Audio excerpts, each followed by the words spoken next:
Assalamualaikum warahmatullahi wabarakatuh. Assalamualaikum warahmatullahi wabarakatuh. Alhamdulillahirabbil alamin. Allahumma shalli ala sayyidina Muhammad wa ala ali sayyidina Muhammad.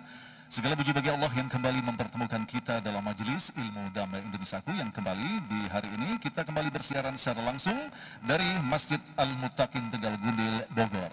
Pemirsa, dalam kesempatan kali ini kita akan mendengarkan nasihat dari guru-guru yang kita cintai yang telah hadir bersama kita, Ki Haji Idrus Romli dan Ustadz Jumharudin LC, berkaitan dengan apa yang kita miliki, apa yang datang dan pergi, sesungguhnya semua adalah milik Allah.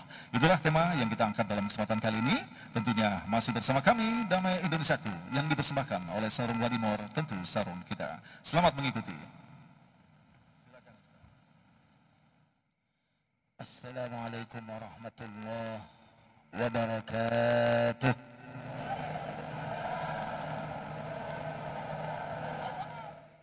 Alhamdulillah alladzi lahu mulku as-samawati wal ard wa huwa ala kulli syai'in qadir.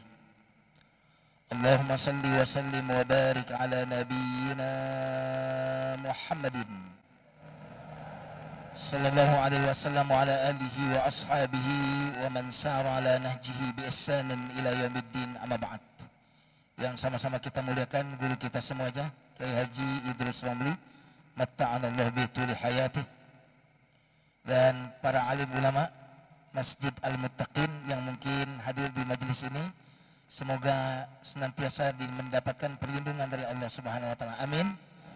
Jamaah Masjid Al-Muttaqin dan seluruh pemirsa TV One dimanapun Anda berada.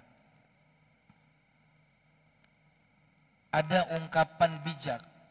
Dulu ada orang yang mengatakan siapa yang mengenal dirinya, maka dia akan mengenal Tuhannya.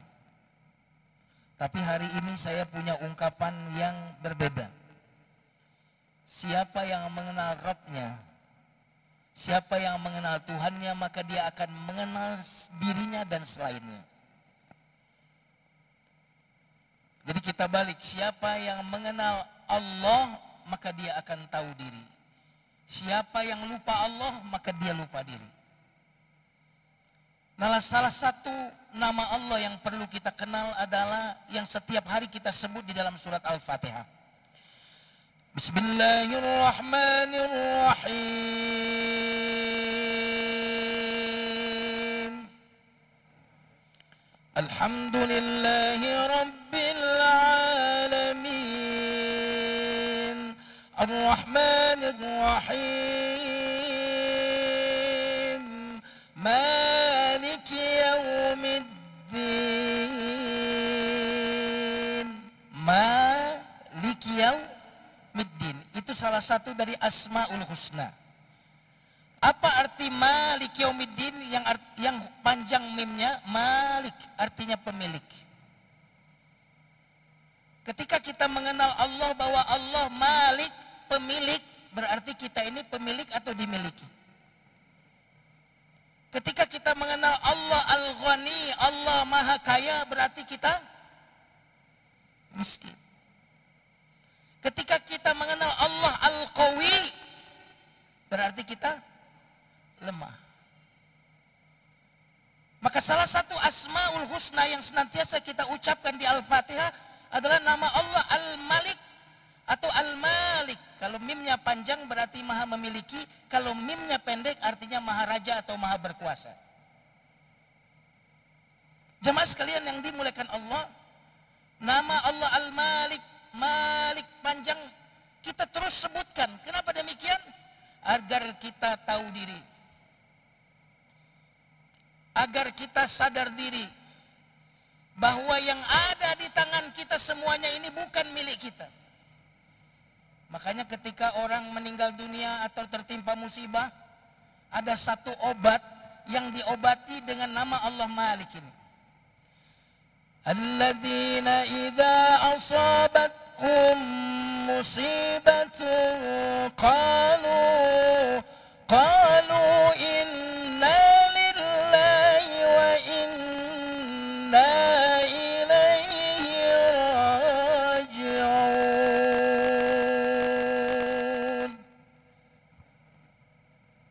Orang-orang yang apabila tertimpa musibah, mereka mengatakan sebagai obat dari musibah itu.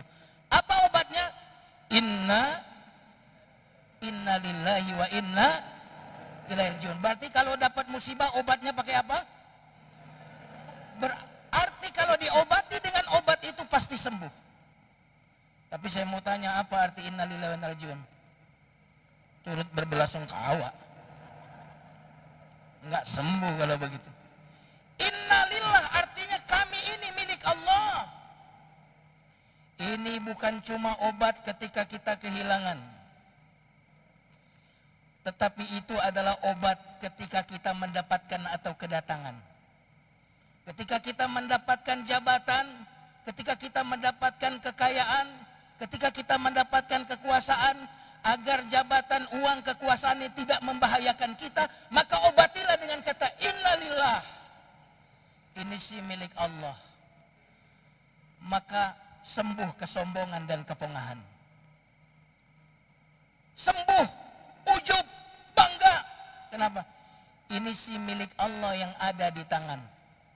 Milik Allah yang ada di tangan. Ketika kita kehilangan, maka juga dia mengobati kehilangan. Hilang suami, gimana Bu? Ngobatinya gimana? Inna lillah, emang bukan punya saya. Punya siapa? Punya Allah. Hilang pekerjaan, kita bilang apa? Inna lillah. Dengarkan ini, Allah pemilik karunia ketika dia memberi, dan Allah pemilik hak ketika dia mengambil. Subhanallah. Saya ulang lagi kalimatnya. Allah pemilik karunia ketika dia memberi, dan Allah pemilik hak ketika dia mengambil. Dan kelihatannya ini ringan, tapi inilah yang membedakan dua konglomerat. Konglomerat yang mengimani nama Allah Al-Malik ketika diberikan kerajaan, kekuasaan. Apa kata beliau Nabi Sulaiman? Hadza min fadli Rabbi. Ini karunia pemberian hadiah dari Rabbku. Itu kata siapa? Nabi Sulaiman. Tetapi beda dengan Qarun. Kenapa Qarun menjadi ingkar? Kenapa Qarun menjadi bakhil? Kenapa Qarun menjadi zalim? Karena dia tidak punya keyakinan dan keimanan kepada Asmaul Husna Al-Malik. Ketika Qarun mengatakan innama utituhu ala ilmin indi. Sesungguhnya apa yang ada di tanganku ini karena kecerdasanku, karena ikhtiarku, karena usahaku. Ketika orang tidak meyakini Asmaul Husna, maka dia merasa bahwa yang ada di tangannya berupa kekuasaan, berupa jabatan, berupa suami, berupa istri, berupa anak, itu karena kehebatan dan karena kecerdasannya. Apa yang terjadi kalau kita merasakan itu karena kecerdasan kita? Kita mengatakan, lu sih minta-minta doang, kerja keras dong. Saya bisa begini ini karena apa? Pergi pagi, pulang petang, banting tulang. Mungkin tukang daging kali dia. Banting tulang. Jamaah sekalian yang dimuliakan Allah Subhanahu wa taala. Sehingga orang merasa bakhil, merasa pelit, karena dia meyakini apa yang di tangannya adalah berkat usahanya. Tetapi ketika kita meyakini nama Allah Al-Malik, maka kita akan mengatakan, yang ada di tangan saya ini milik Allah. Mobil saya adalah milik Allah yang ada di tangan saya. Anak saya adalah milik Allah yang ada di tangan saya. Kalau kita katakan ada di tangan saya, berarti meletakkannya di mana? Di tangan. Tapi kalau kita memiliki, ngeletaknya di mana? Di hati. Kalau diletakkan di hati, kalau hilang sakitnya itu di mana? Di hati. Maka nama Allah Al-Malik, Maha memiliki, itu membuat kita tidak terluka hatinya saat kehilangan. Baik, terima kasih Ustaz Jumharuddin. Itulah tadi sebagai pengingat kita salah satu nama Allah Maharaja, Maha memiliki. Lantas bagaimanakah memahami satu skenario Allah yang sangat luar biasa sekali? Makhluk manusia diturunkan di dunia, diberikan rizki bahkan yang indah-indah. Tetapi ternyata ada sebagian manusia yang justru menyembah ciptaan Allah, bukan malah dikembalikan kepada Allah. Bagaimana satunya kita memahami bahwa semua yang ada di dunia ini adalah titipan. Insya Allah guru kita Kiai Haji Idrus Ramli akan menjelaskan selepas pesan-pesan berikut ini. Tetaplah bersama kami, Damai Indonesiaku.